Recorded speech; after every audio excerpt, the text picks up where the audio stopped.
दोस्तों नमस्कार, स्वागत है आप सभी का online data first today YouTube channel पर। इस वीडियो में हम बात करें एक बड़ी और लेटेस्ट अपडेट के बारे में जो कि संबंधित है यूपी में चुनाव आयोग की घोषणा को लेकर, साथ ही साथ यूपी में चुनावी आचार संहिता के बारे में, साथ ही साथ अगर बात की जाए उत्तर प्रदेश में नई प्राइमरी शिक्षक भर्ती के विज्ञापन के बारे में, टीजीटी पीजीटी 2022 के एग्जाम को लेकर या फिर यूपी टीईटी को लेकर डिटेल में बात करेंगे। चैनल को सब्सक्राइब करके बेल आइकन को दबा लें और वीडियो को लाइक कर दें जिससे कि आपको रियल ऑथेंटिक जानकारी सबसे पहले मिलती रहे। जैसा कि दोस्तों आप सभी जानते हैं कि एक बार फिर से चुनाव आप सभी के सामने आ चुके हैं और ये चुनाव उत्तर प्रदेश के साथ साथ पूरे देश में आपको देखने के लिए मिलेंगे। छात्रों के लिए भर्ती आने में थोड़ा समय लग जाता है, लेकिन सरकार अपने लिए चुनाव लाने में बिल्कुल भी समय नहीं लाती है और जैसे ही चुनाव का समय नज़दीक आता है, चुनावों की घोषणा होती है, 2 मिनट के अंदर उनकी परीक्षा होती है, परीक्षा होने के बाद में उनके रिजल्ट भी आ जाते हैं। लेकिन भर्तियों के साथ ऐसा देखने के लिए नहीं मिलता। पहले तो विज्ञापन देरी से आते हैं, फिर परीक्षा देरी से होती है, फिर रिजल्ट उससे भी ज़्यादा देरी से होता है और अगर मामला कोर्ट में चला जाए तो क्या ही कहने, क्योंकि कोर्ट में जाते ही भर्तियां सालों साल लटक जाती हैं। अब अगर बात कर ली जाए उत्तर प्रदेश के अंदर चुनावी आचार संहिता के बारे में, क्योंकि आप जानते हैं कि चाहे वो लोकसभा के चुनाव हो या फिर उत्तर प्रदेश के मुख्यमंत्री के चुनाव हो, जब भी चुनाव होंगे तो निश्चित तौर पर यूपी के साथ साथ पूरे देश के अंदर आचार संहिता लागू होगी। और आचार संहिता कब से लागू होती है इस बात को लेकर अभ्यर्थी काफ़ी चिंताजनक रहते हैं, क्योंकि आने वाली जो भर्तियां होती हैं वो पूरे तरीके से आचार संहिता की वजह से रुक जाती हैं। लेकिन कुछ भर्तियां ऐसी हैं जिन पर आचार संहिता का कोई प्रभाव नहीं पड़ता और उसी के बारे में डिटेल में हम बात करें। अगर बात की जाए चुनावी आचार संहिता को लेकर, तो जिस दिन चुनाव आयोग के माध्यम से चुनाव तारीखों की घोषणा की जाती है उस दिन के बाद से ही, यानी कि उस दिन के ही साथ साथ आपकी जो आचार संहिता है वो भी लग जाती है। यानी कि मान लीजिए कि आज 12 बजे अनाउंसमेंट की गई है तो आज 12 बजे से ही चुनावी आचार संहिता लागू हो जाती है और चुनावी आचार संहिता लागू हो जाने के बाद कोई भी नई भर्ती का विज्ञापन नहीं निकाला जा सकता, नई नियुक्ति नहीं दी जा सकती है। अगर चुनाव आयोग से परमिशन ले ली जाए तो ये संभव हो सकता है, लेकिन मोस्टली केसेस के अंदर जो सरकारें चुनाव से पहले भर्ती नहीं देंगी तो चुनाव के समय क्या ही भर्ती देती हैं, ये तो हम भी जानते हैं।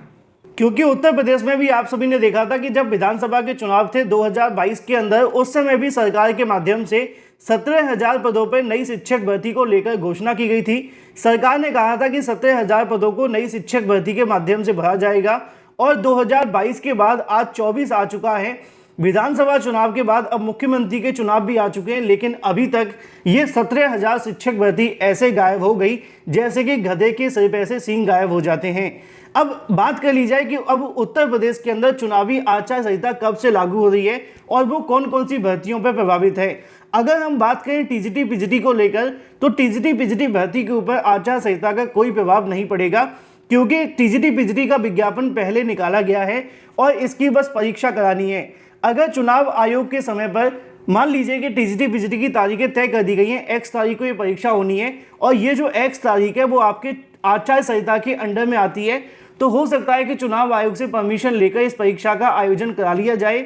अगर ये आचार संहिता के अंडर में नहीं आती इसकी तारीखें तो उसकी परीक्षा आसानी से हो जाएगी। अगर आ भी जाती है तो चुनाव आयोग से परमिशन लेकर परीक्षा करवाई जा सकती है। यानी कि जिस भर्ती का विज्ञापन पहले आ चुका है उस पर चुनावी आचार संहिता का कोई प्रभाव नहीं पड़ेगा।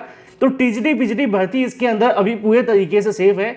और अगर नए शिक्षा सेवा चयन आयोग का गठन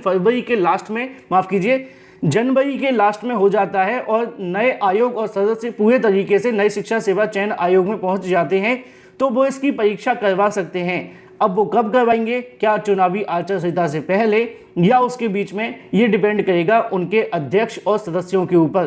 तो टीजीटी पीजीटी भर्ती पे इसका कोई प्रभाव नहीं पड़ेगा नई शिक्षा सेवा चयन आयोग के बनते ही अगर वो भर्तियां कराना शुरू कर दें तो।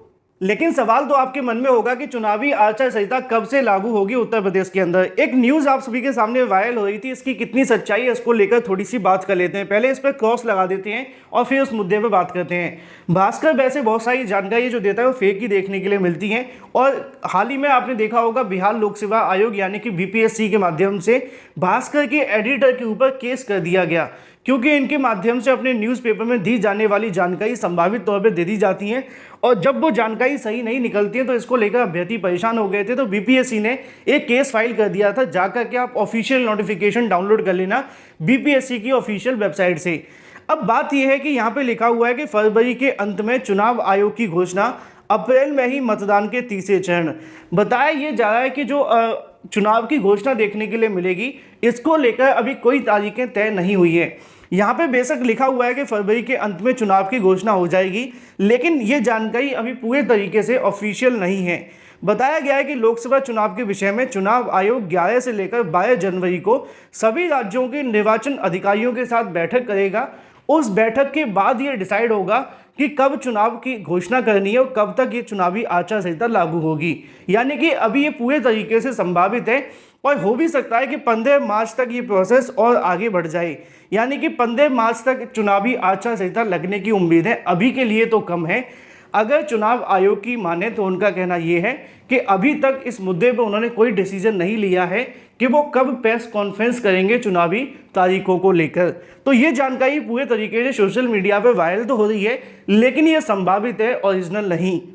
क्योंकि इसकी तारीखें आ जाने के बाद से अभ्यर्थी लगातार इंतजार कर रहे थे कि अगर फरवरी के लास्ट में मान लीजिए कि चुनावी आचार संहिता लागू होती है तो क्या उत्तर प्रदेश के अंदर नई प्राइमरी शिक्षक भर्ती का विज्ञापन जारी होगा। तो इसका जवाब है कि सरकार की मंशा क्या है।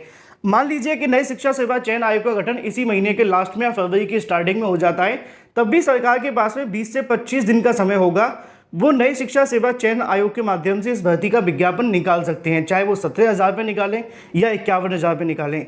ये पूरे तरीके से डिपेंड उन पर करता है। आपने पुलिस भर्ती में देखा, मिनटों के अंदर विज्ञापन आया, परीक्षा अगले महीने होने जा रही है, क्योंकि वो जानते हैं कि पुलिस भर्ती के माध्यम से उनको वोट बैंक है, उनसे वोट लेना है, इसलिए उन्होंने बहुत जल्द इसका विज्ञापन जारी कर दिया।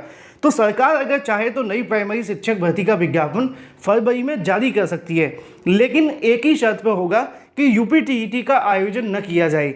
अगर यूपीटीईटी का आयोजन हुआ तो नई प्राइमरी शिक्षक भर्ती का विज्ञापन फिर चुनाव के बाद ही जारी होगा, क्योंकि यूपीटीईटी होगा या फिर नई शिक्षक भर्ती। अब समय ज़्यादा बचा नहीं है। फरवरी के महीने में अगर यूपीटीईटी निकालते हैं तो कराते कराते मार्च आ जाएगा। अगर नई प्राइमरी शिक्षक भर्ती का विज्ञापन आचार संहिता से पहले निकाल भी दें मान लो, तो उसके बाद भी कहीं ना कहीं अप्रैल या मई में जाकर इसकी परीक्षा प्रस्तावित होगी। उस समय आचार संहिता लगी होगी, यानी कि चुनाव हो रहे होंगे, तो निश्चित तौर पर मई के बाद ही परीक्षा होगी। तो यानी कि अब उत्तर प्रदेश के अंदर एक ही रास्ता बचा है कि सरकार बिना यूपीटीईटी के नई प्राइमरी शिक्षक भर्ती का विज्ञापन निकाल सकती है, जो कि 20 से 25 दिनों में संभव भी है। 1 फरवरी से लेकर 25 फरवरी के बीच में अभी उनके पास पूरा समय है। अगर चुनावी आचार संहिता मार्च में भी लागू होती है, तब भी आचार संहिता से पहले अगर विज्ञापन निकाल दिया जाए तो भर्ती पर कोई प्रभाव नहीं पड़ेगा। लेकिन आचार संहिता के बीच में परीक्षा कराने के लिए चुनाव आयोग से परमिशन लेनी होगी। लेकिन ये तो सच है कि चुनावी आचार संहिता फरवरी में लागू ना होकर मार्च में भी लागू हो सकती है। अगर सरकार चाहे तो नई प्राइमरी शिक्षक भर्ती का विज्ञापन मार्च के अंदर निकाल के बिना यूपीटीईटी के निकाल सकती है और परीक्षा का आयोजन भी कर सकती है, चाहे वो चुनावी आचार संहिता के बीच में परमिशन लेकर कराना पड़े। और साथ ही साथ टीजीटी पीजीटी परीक्षा भी हो सकती है परमिशन लेकर, लेकिन जो भी होगा वो परमिशन लेकर के होगा। जैसे कि बजरंगी भाईजान में हुआ था कि हम जाएंगे तो परमिशन लेकर ही जाएंगे, तो यहाँ पर भी सरकार अगर परमिशन लेकर चाहे तो इन दोनों भर्तियों की परीक्षाएं करवा सकती है। अगर उन्होंने बीच में यूपीटीईटी डाल दिया तो ये संभव नहीं हो पाएगा। तो ऐसे में उत्तर प्रदेश के अंदर चुनावी आचार संहिता फरवरी के लास्ट में और मार्च के स्टार्टिंग में लागू होने की संभावना है। देखना ये होगा कि सरकार की आंख खुलती है या अभ्यर्थी अपने वोट के माध्यम से उनको झटका देंगे। जो भी अपडेट रहेगी आपको इस चैनल के माध्यम से मिलती रहेगी। चैनल को सब्सक्राइब करके बेल आइकन को दबा लें। Thank you for watching this video.